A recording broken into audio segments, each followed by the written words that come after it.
Namaste dear students and welcome to the virtual learning of SL English Medium School. In the previous video, I had already talked about the very own first unit of your English language textbook, that is humor. And I had already explained in the video previously that there are 3 lessons in the first unit, namely the snake and the mirror, the duck and the kangaroo, and the little Bobby. So guys, in this video today we are going to learn about the snake and the mirror. To begin with, on the very first note, the doctor, or as in the textbook, the homeopath, is taking a class to the students of medicine. As he was teaching, he started sharing his encounter, sharing his experience with a full-blooded cobra. And all the students were awestruck and were very attentively listening to what the doctor had to say. A few years back, when he was not in a very good practicing manner, he was not practicing medicine on a very well note, he had to meet with a cobra. The lesson, The Snake and the Mirror, is written by Vaikom Muhammad Bashir. The lesson explains about the relationship, the experience that the homeopath had with a full-blooded snake or full-blooded cobra. A few years back, before the homeopath became a teacher in the college, where in the lesson he was sharing his experience with his students. Before a few years, he had to live a poor life. He was not practicing medicine very well, and he had to live a very poor life because of his earnings that were too little for him to manage. All he possessed was a rented house that was not electrified, that had no power, that had no electricity. And he was joking about his situation when he was living in that house, as he shared his room with rats.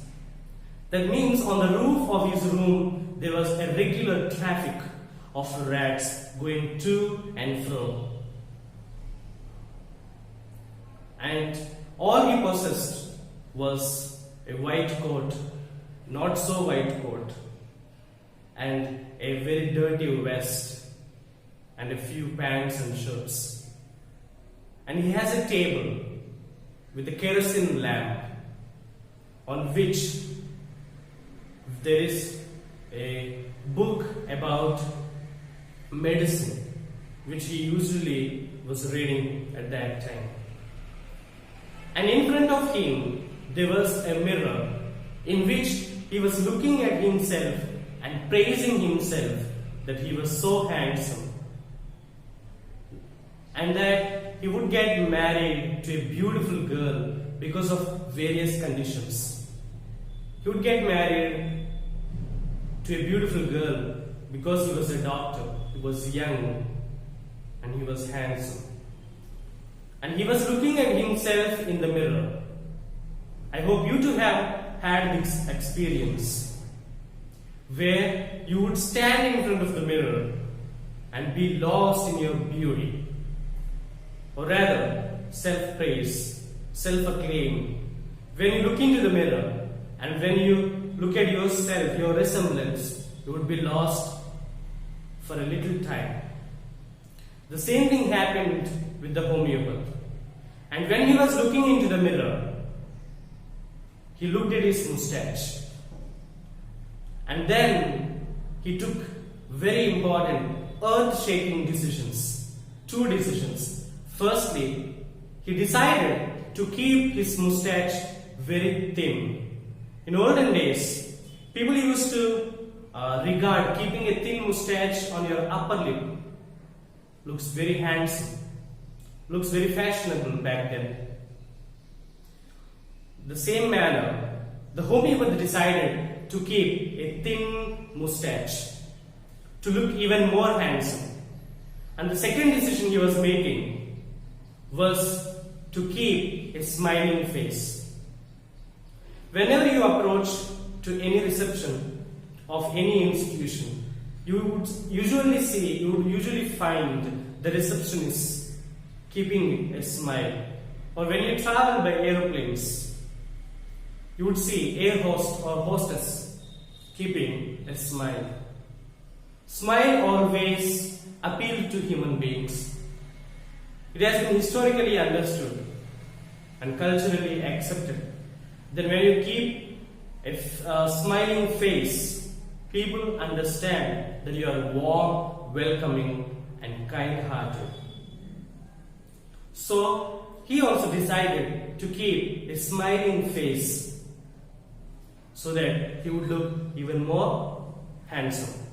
So they are the two decisions that he made, to keep a thin mustache and to keep a smiling face.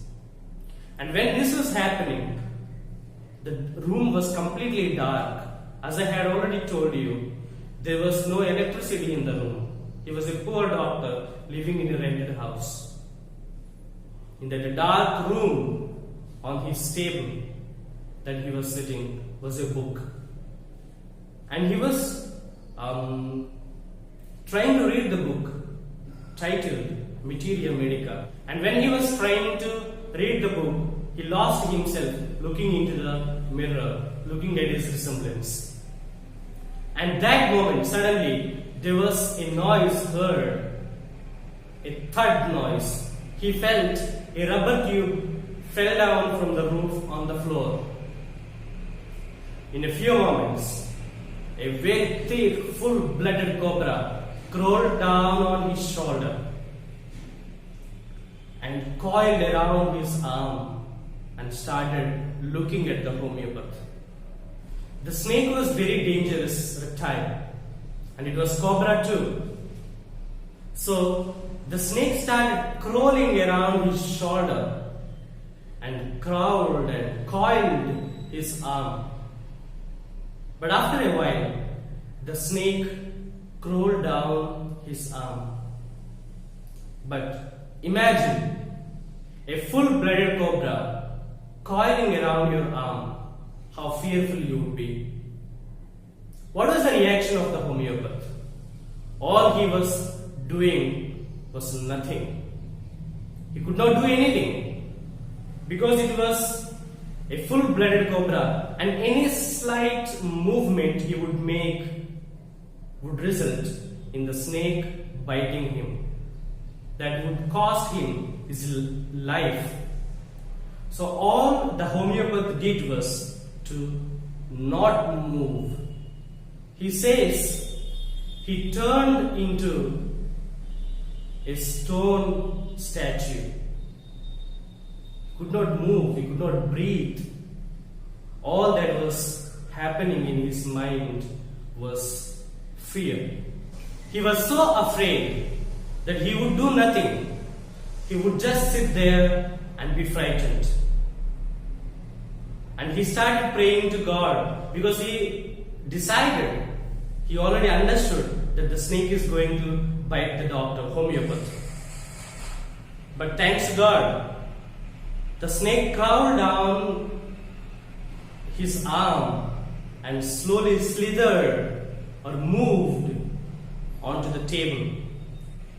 After moving onto the table, the snake opened its hood and started looking at itself in the mirror.